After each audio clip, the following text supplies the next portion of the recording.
Go here. Airbend this. That then counters their virtue. Then we can flash into curiosity again. Very sweet play we just got to do. Hello everyone and welcome back. Today we're going to be playing some Azorius Tempo. This is the winner from the Japan tournament, I believe, or at least it was definitely in the top 3. I don't exactly remember now, but this is the Tempo version of the Aang deck. If you don't know what this does, it airbends a spell or a creature, which means they have to pay 2 for it again. So it's a way to kind of tempo creatures back into your opponent's hand. I guess not hand, but in their exile pile, so they have to kind of play them again. Or big splashy spells that they're trying to wipe the board with, or maybe they want to do something, as you'll see, where a Virtual Persistence was getting used, and I actually used this to kind of counter it in a way by bouncing my creature it was targeting, or just slow our opponent down like we did in a Reanimator matchup today. But other than that, we are kind of blue-white stock, as you would probably assume. Like, what are the best blue-white cards you could be playing for a tempo matchup? Where we have voices so our opponent can't interact with us. We got flood pits because we're mirroring kind of what the mirror does, along with Spyglass Siren. No More Lies to hit things earlier than Aang and Aven Interrupter can get to. And 3 Get Lost to kind of be our catch-all card, along with Aang's Iceberg.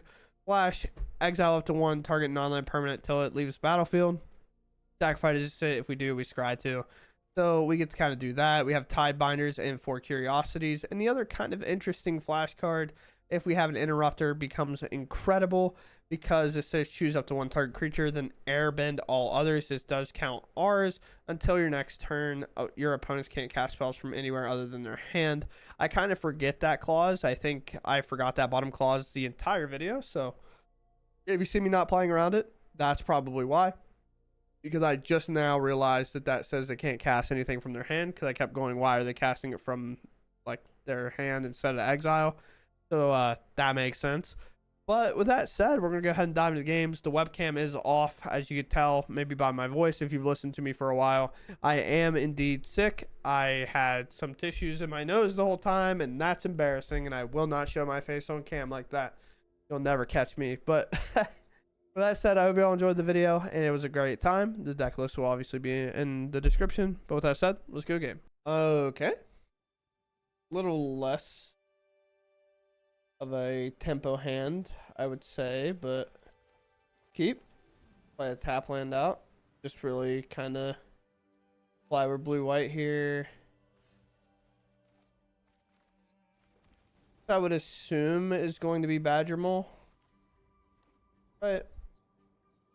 Would assume it's what we're looking at here. No, it's Reanimator. Okay. Can we get there in time against this match? I'm curious. Grab a land. Arden's in there. At least Arden we can kind of handle for a turn. But let's get the action. Oh, block there seems kind of crazy to me, but we'll take it. When it enters, exile up to 1 target non-land, sure. When it enters with divinity counter on it, cast it from hand, sure.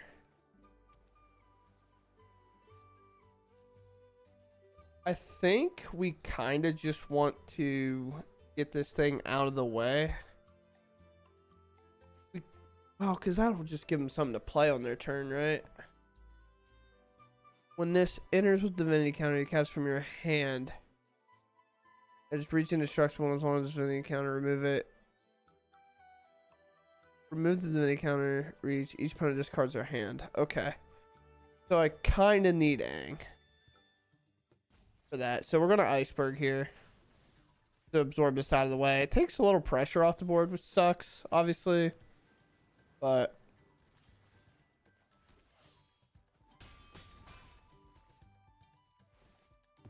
do that. All a day.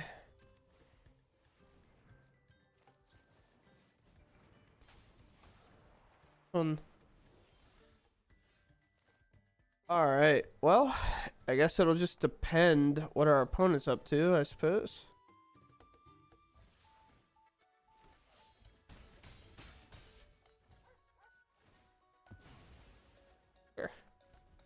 It's like they could bring the one creature back and give it indestructible or whatever, but it just won't matter. Curious what they'll go for. That trigger goes on the stack and it doesn't have the counter quite yet.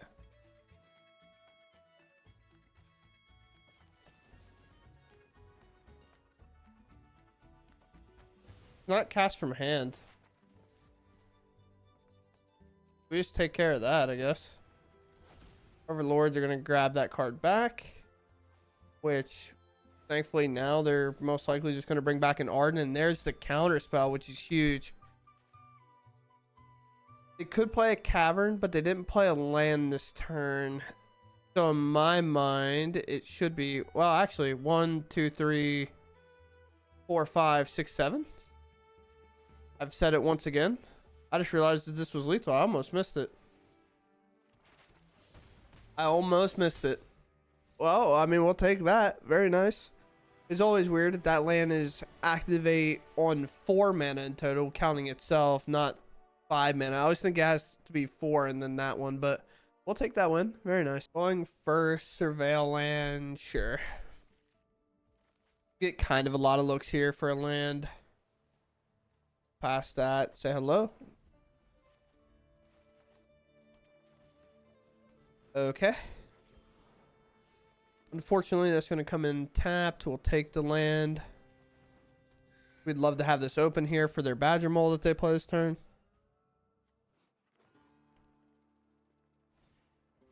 Airbend.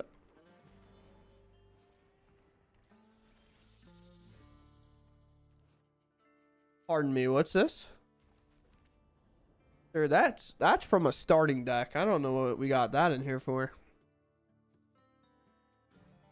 Activate here. We'll let the Drowner go. Honestly, I'll just hold it here for a couple of turns. All these are 1 or 2 mana, and then our Avatar's Wrath. Is it for each player? Choose up to 1 target creature, then airbend all other creatures until end of the next opponent's turn. Sure. Where's the Badger Mole?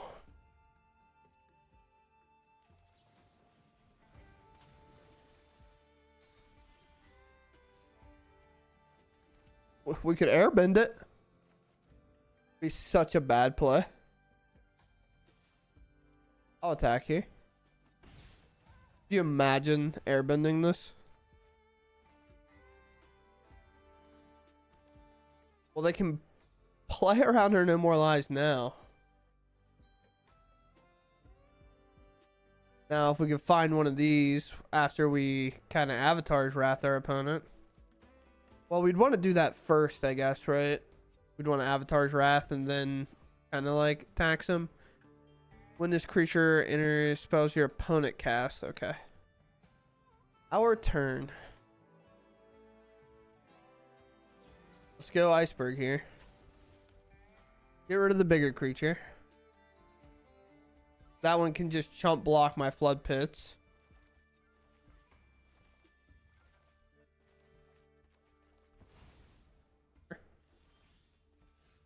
Another land.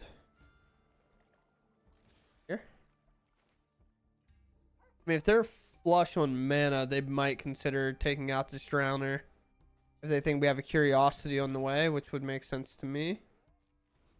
We could sacrifice this. If we do Scry 2, they get their creature back. Which, you know, doesn't really matter all too much. Bramble Familiar seems like it's about to get picked back up. Hand's kind of dead, it seems like. This enters, destroy. Sure.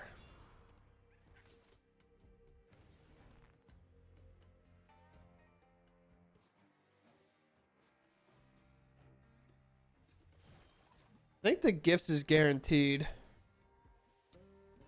So I might as well pop this, let him have that back. No, and no, honestly, on either of those. That fizzle and I still get a card. Okay.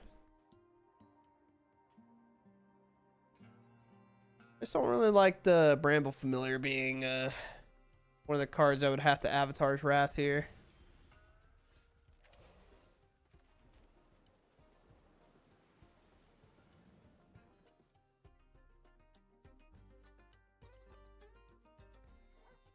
Go ahead. 3, I have 5. It's 8.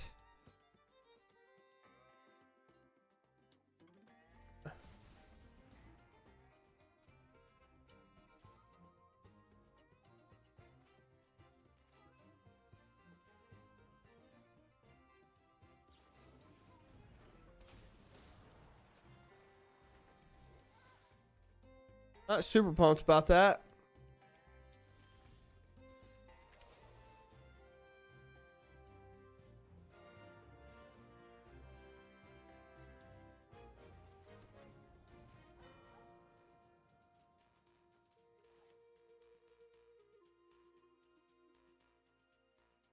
Huh.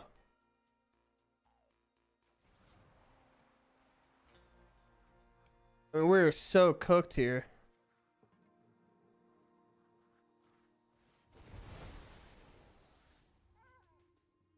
I literally don't know what else to do.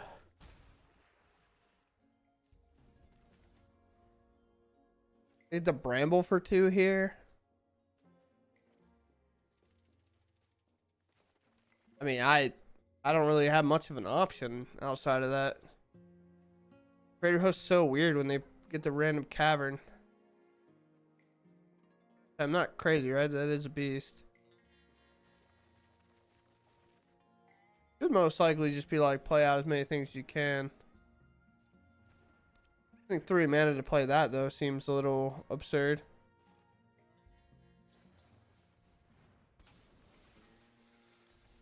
Done that.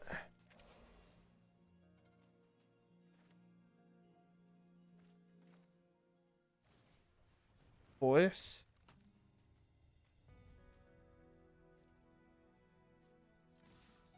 Get in. No More Lies is basically worthless here, I think. So let's play this down.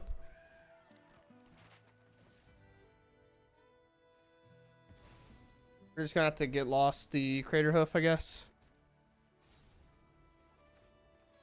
If it gets close enough to being lethal. They do need 1 more mana here. Bramble Familiar also being cast on the other side for 2. We could try to No More Lies it. That resolves.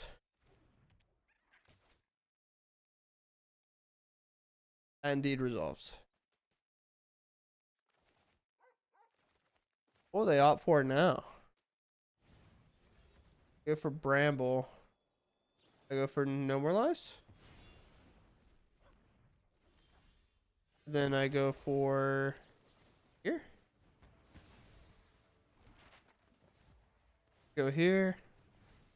We attack out. Yeah, I don't know. I feel like the last turn, instead of playing that for 3 from their hand, I think it should have just been like force the Bramble Familiar maybe, and then play like the Mana Dork so they could have played every card from their exile pile. Well, this is more of a control hand than anything else, but we will keep it. Green black, so probably some graveyard shenanigans. Go there, double starting town. Considering they're not putting pressure on early, we'll probably just play both starting towns. Abzan. Okay. Putting these lands over here in my hand, so I try to remember to play my starting towns first. I have a bad habit of sometimes just grabbing whatever land I can get my little grubby hands on. Yuna is what I would assume this is. Now we might get the Tidebinder. Or maybe Curiosity here at some point. I almost want a Tidebinder just to try to Curiosity, but they have nothing. They could Bitter Triumph though, so we'll just pass here. Avatar Aang will play the land. Pass now. There's been no stick, but that's also probably because I haven't really given them anything to do that to. Which, here comes the first thing. No pause at all there. Okay, well, let's keep our soul stones up. Attack. Okay. Get another land. Get the pass.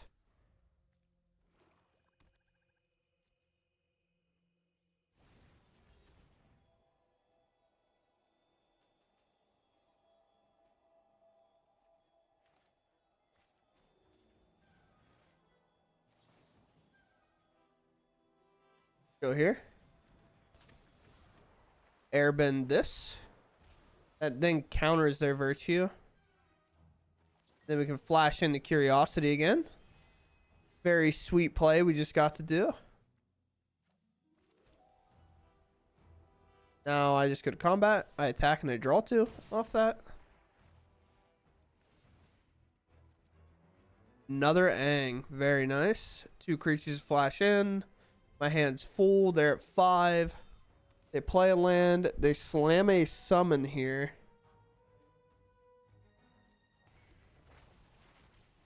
One, two, three, 4. Haven't had interaction thus far in the game. So let's go ahead and let's Tidebinder that down. This will stay. Then let's go ahead and tap it here. And we should have enough to win. Very cool. It kind of explosive last 2 turns there. Almost way more explosiveness than I was expecting. You know, we got the 4, got this in. It stuck somehow. But the virtue made all the sense in the world. But then we got to do Aang. Kind of some cheesy play with our curiosity for 3 mana, having 5 open, and then replaying it for 2. Which is pretty wild with that. So with that, we'll take that game and we'll move on. Bro, I have to take President Trump out back. That's crazy.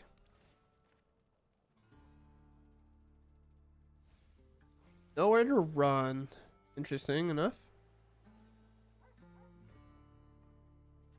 Pass on the land for now. If we draw another land, it'll be fine, but not really where we want to be. Nowhere to run. More confusion coming across my home screen. I will play the Siren and I'll activate a map here. Could have opted to go for Flood Pits, but until they show me something, I'm not doing anything. I will take a Tidebinder though. That type of flash creature can always find some value. Iroh. Nice. Okay, I now know what we're against. Which does kind of suck, but it is what it is. Does this have a +2, or does this give it a put a 1/1 counter on that token for each permanent controller? Okay. I mean, I guess pass. Tideminder being one of the good cards here.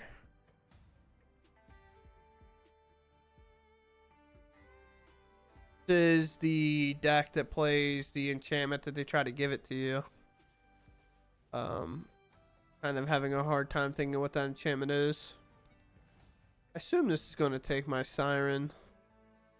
We could Tidebinder cancel this, considering their mana's kind of off. This feels like a good value for Tidebinder, so let's do it.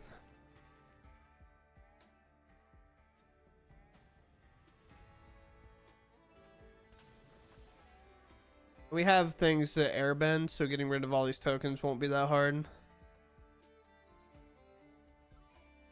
Just felt like the right play. No white mana. Sure. I own these now. No blocks. Nowhere to run. Fine. Sure.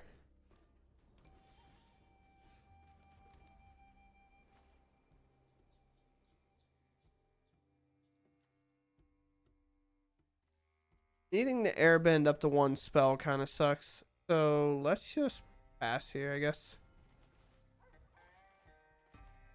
The last thing I wanted them to do is be able to play it and then go from there. Sure. Huh.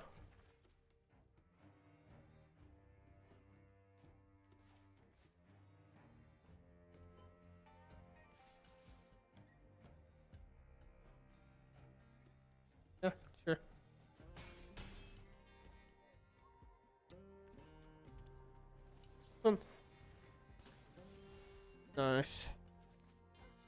Combat. Here. I will double attack here, as weird as that sounds, because of the way the airbending works.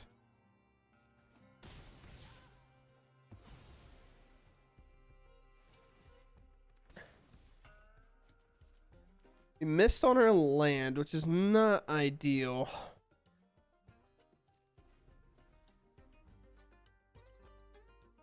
Not really what we were wanting.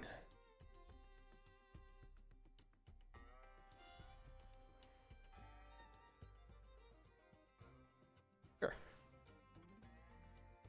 Will give me a token. Why would you give me the larger one? Oh, can you not? Okay.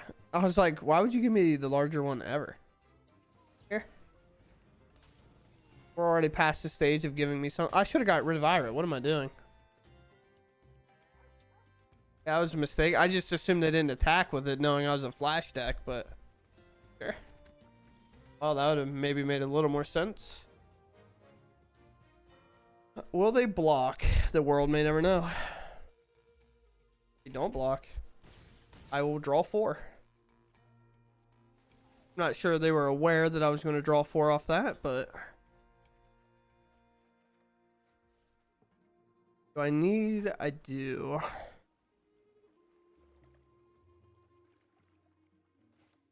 I can just iceberg the voice, maybe. A little part of me wants the avatar's wrath, but I want to do that after. So let's go here and get rid of the voice. I have to. And then we could play voice ourselves. But I would like to tap something of theirs. Get rid of that land. And use the flood pits. I would assume they have the enchantment, like Beseech the Mirror, to go get it and stuff like that. We might even let this damage happen to have flood pits block Iro.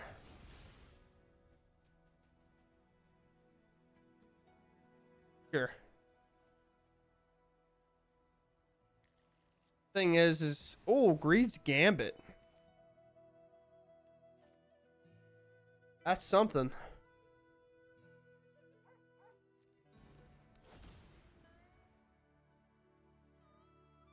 Yeah, I messed up on not getting rid of Iro, huh?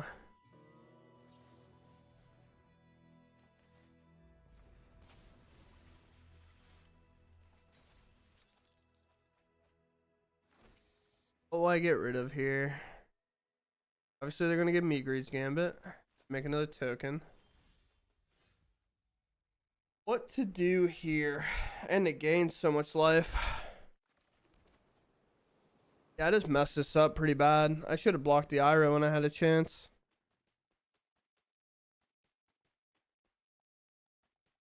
And now I'm just getting vastly punished for it. Bit brutal.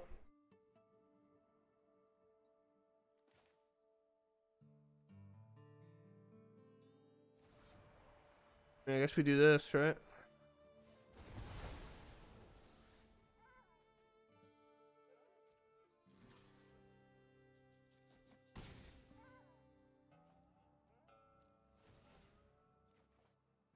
We draw 2. Play here. I have to give it up, unfortunately. Card here. Here.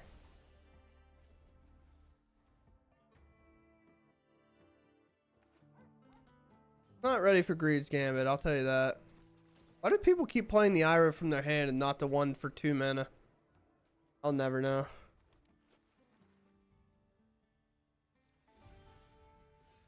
Okay.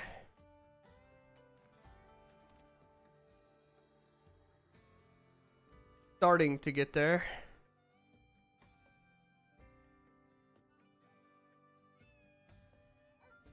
Sure. Here. A lot of counters, I guess.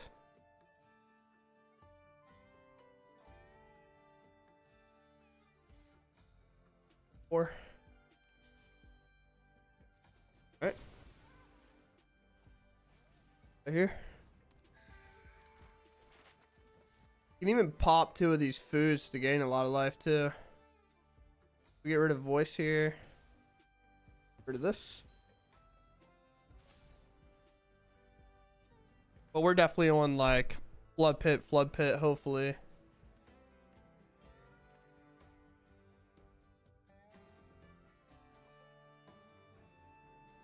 Going.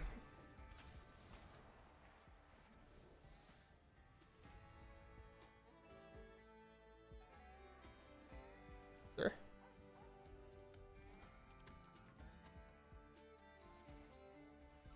You're not gonna give me that, are you? Gonna give me more food.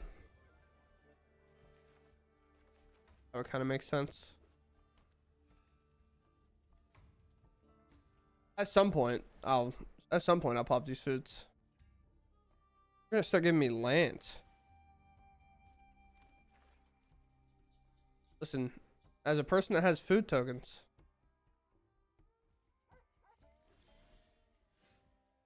thanks iceberg.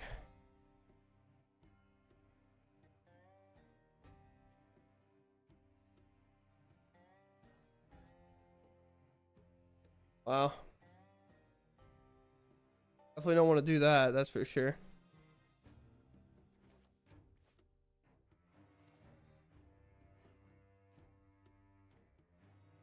I don't know what the play is here. Probably have them lose their IRA regardless again. And then I just want to be able to crack these foods.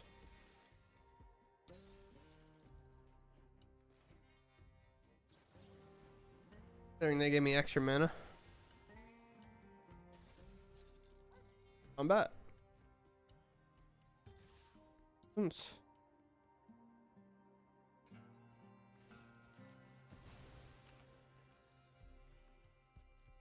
of in the same boat as you, boss.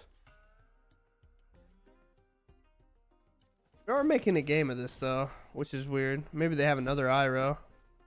That would kind of make sense. I'll take a draw 4 here. Refill. And this plots, so that's actually pretty huge news for us. That's stunned. This is not stunned. I have 2 creatures that can block it. They would have to have 2 removal spells. But I could kind of need to crack these food tokens, no?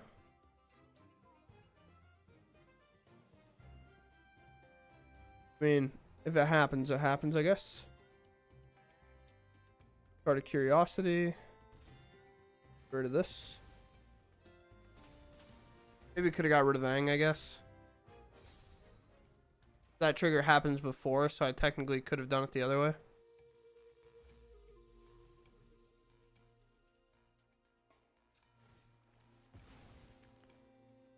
I just want the life to be gained. Helping Hand on an IRO seems nuts, but sure.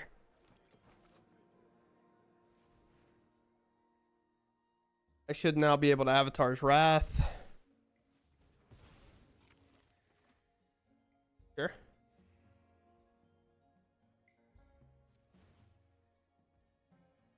Keep giving me mana. Sure. Sir, I have so many starting towns. What do I do with them? I have 4. I have more. I have extended art ones, non-extended art ones.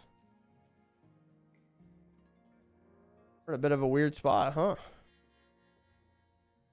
They just pass. Okay.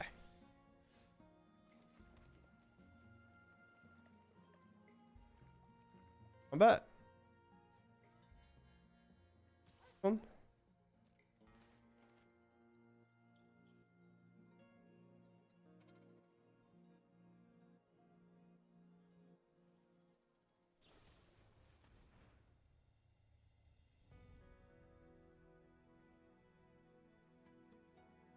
Plot that.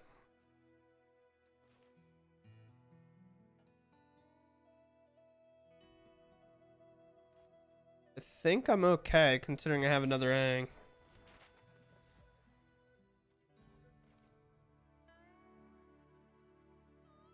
Yeah, that mana works out about as much as I want it to. I want to do this.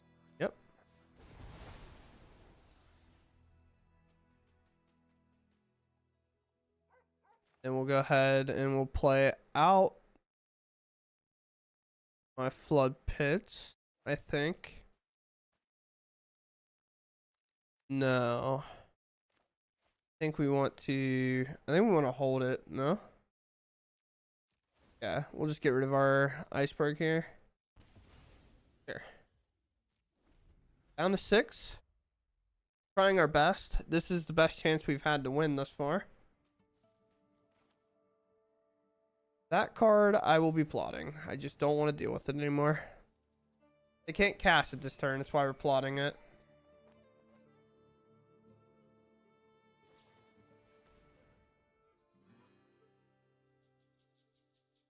I could make that cost way more. Or I can do it the cool way. I love doing things this way.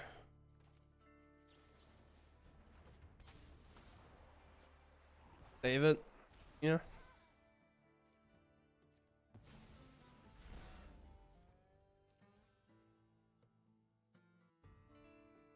I will take my turn. There's an interesting one. So now it should be just play the flood pits because of the life problem I have.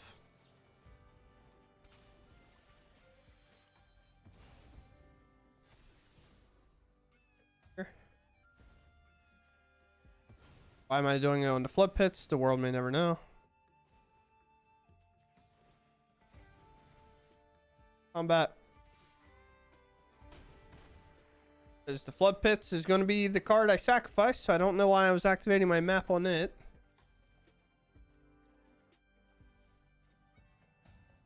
It's a dangerous world out there. Don't let me stop you. I really don't know why I did it on my flood pits. I have zero idea. Discard a card. It's just going to be the passage, I guess. And then now I feel like it should be my Ang. Because I have such an investment on this flood pits drowner. And we'll pass. Go for a regular interrupter, I think. Remember, the card just plotted cannot be cast again.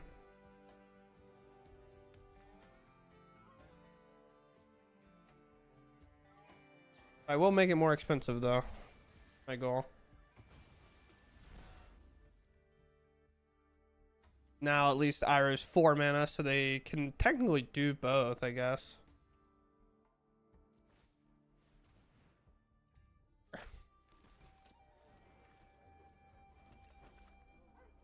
feel like I've played this game in slightly worse ways.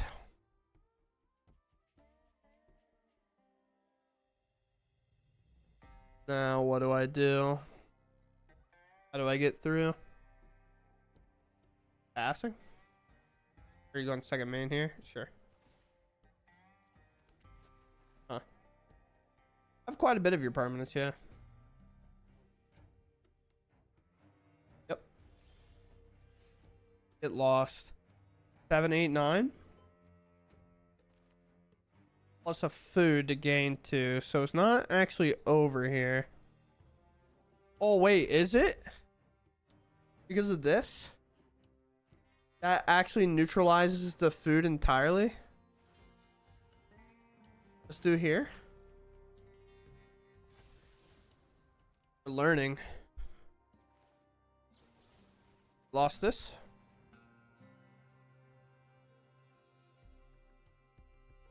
I was so unready for this Greed's Gambit, to be honest with you. 12. Activate this. For what should be lethal. And we get there. Wow.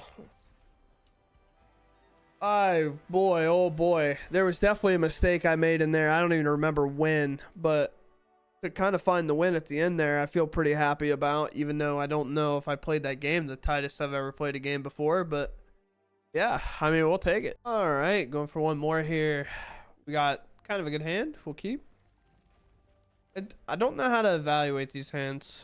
Authority of the councils. Yay. Honestly, creature lands tend to be hard for them to deal with, so we'll just take it. The artifacts. World may never know. I love when I'm actually playing control and my opponent goes for an authority, because then I feel like I'm just going to crush them. But let's play this so they only gain 1 life here. They have a blue and a demo field up, so...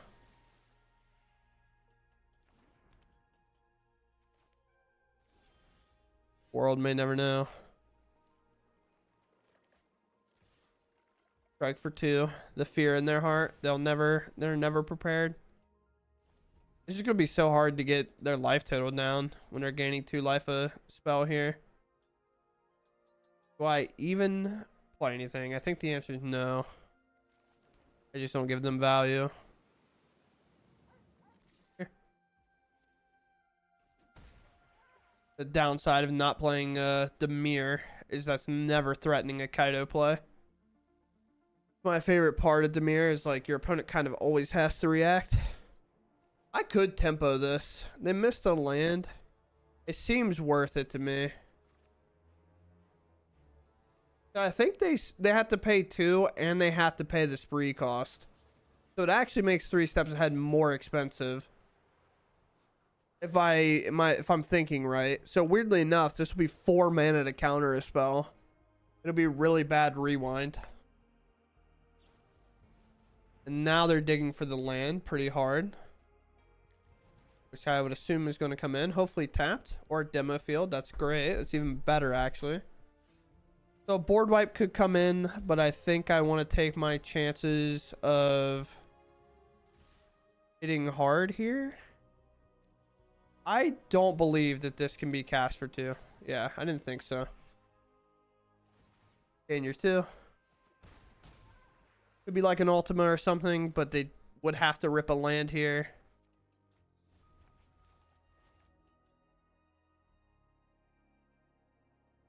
It looks like they didn't. I float a mana here. Yeah. I have plenty of basics for this. Perk of only being 2 colors. Yeah. My goal is to not really play any creatures unless I have to. I'll take a draw 3. 4, 5, 6. Yeah, I have lethal on the follow-up turn. And then I'll just end the turn there. Here and here. Always just kind of choose to do the land. I can Aang's Iceberg, exile one of these, and then flash in the Drowner for lethal.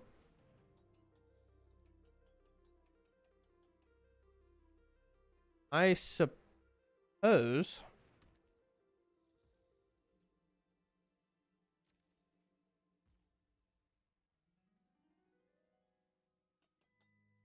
What a weird exchange.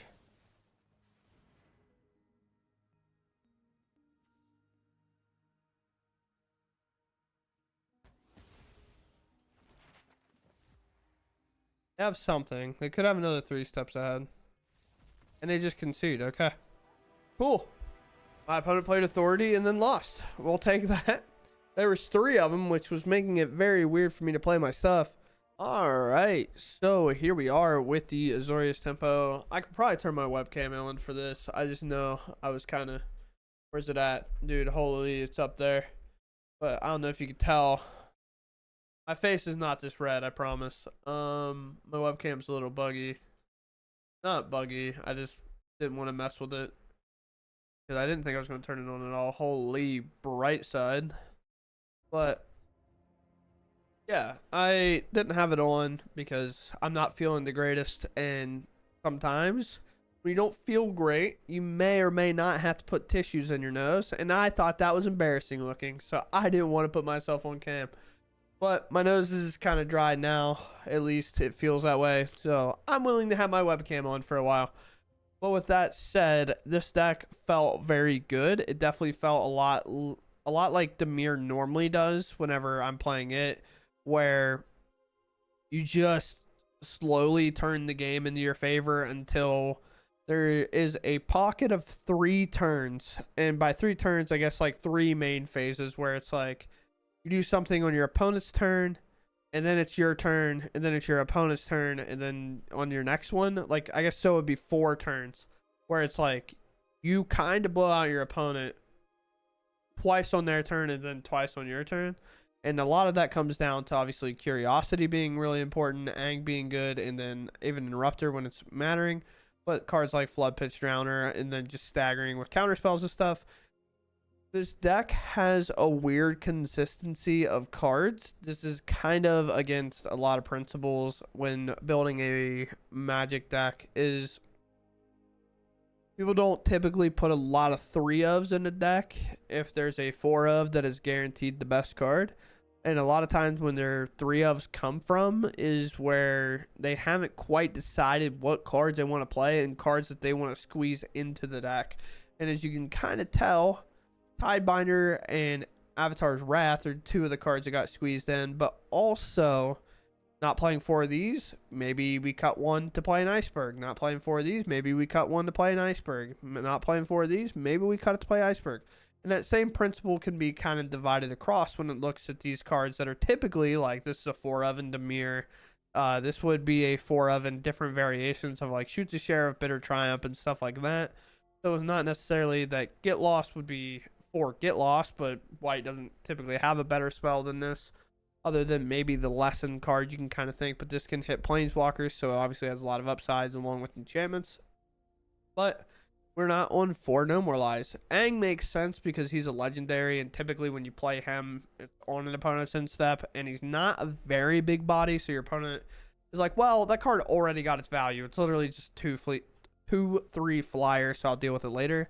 But it actually ends up putting in a lot of work, especially when you get to do the combat tricks we were doing with it, where we're actually putting it back in our hand with some other effects, or using Avatar Ang to kind of bounce other important things back to our hand and get the value. But of course, there is a big sideboard here, as you can see, so you can kind of decide what you're going to do in those matchups. And weirdly enough, Bane and Air Temple actually came up clutch, which is a bit weird in the matchup that I think I messed up a little. So we took a lot of wins. We actually went 5-0, so I'm pretty happy with that. I'm not overly down on this deck, where I kind of look at it. This definitely looks like a deck when you look at it at first. You're like, wow, this one can win games of Magic. Ow. But then you start piecing it together, you start playing it, and then all of a sudden your opponent's going from 20 to 13 or 20 to 15, and then 15 to 8, and then all of a sudden you're striking for lethal just because of how fast they can kind of get the damage in, and the 3s and the 4s start adding up pretty quickly. So with that said, I hope you all enjoyed, and I'll catch you in the next one. Thanks for watching, and goodbye.